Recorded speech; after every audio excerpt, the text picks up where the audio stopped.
2025 թվականի դեկտեմբերի կեսերից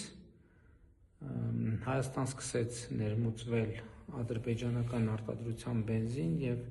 հետաքրքիր էր իմանալ, թե այդ ներմուծումից ի վեր Հայաստանի բենզինի շուկայում ինչ է տեղի ունեցել։ Ադրբեջանից հիմնականում ներմուծվում է պրեմիում տեսակի բենզին եւ այսօրվա դրությամբ Հայաստանի Հանրապետությունում պրեմիում տեսակի բենզինի նվազագույն գինը, այսինքն որ շուկայում հնարավոր է ձեռք բերել, նվազել է 15%-ով եւ նախկին 510 դրամի փոխարեն 1 լիտրի դիմաց այսօր արդեն 430 դրամ է։ Իդեպ 2 օր առաջ արդեն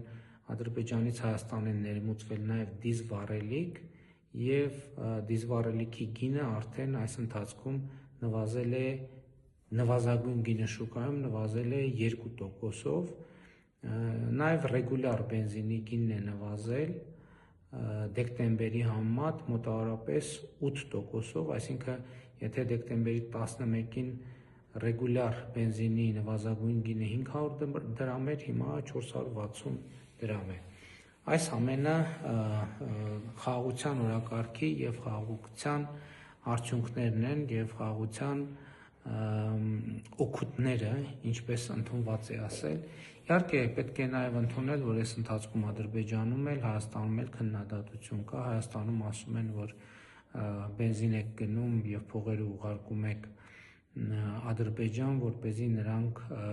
այդ փողերով հարձակվեն Հայաստանի վրա։ Ադրբեջանում ասում են, որ բենզինը եւ դիզվառելիքը ուղարկում եք Հայաստան, որ նրանք իրենց տանկերը եւ զինտեխնիկան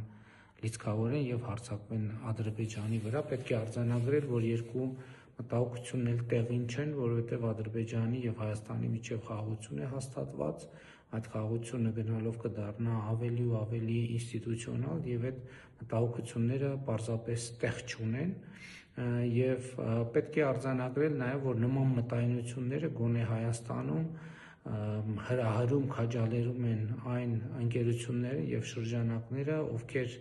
նաեւ դրսի իրենց գործընկերների աջակցությամբ երկար տարիներ բենզինի շուկայում մենաշնորհ են ունեցել եւ նրանք հիմա պարզապես ստիպված են լինելու իջեցնել գները, ինչից տուժելու են, ենթադրում եմ, այդ մոնոպոլիաները, որոնք փաստացի եւ վերջնականապես վերանալու են եւ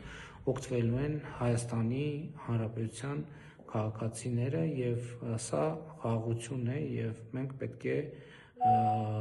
խաղաղության մեջ ապրելուն սովորենք եւ խաղաղության օգուտների հետ հարաբերվելուն նույնպես սովորենք, ինչը եւ ուրախությամբ եմ արձանագրում, որ Հայաստանի Հանրապետությունը անում է։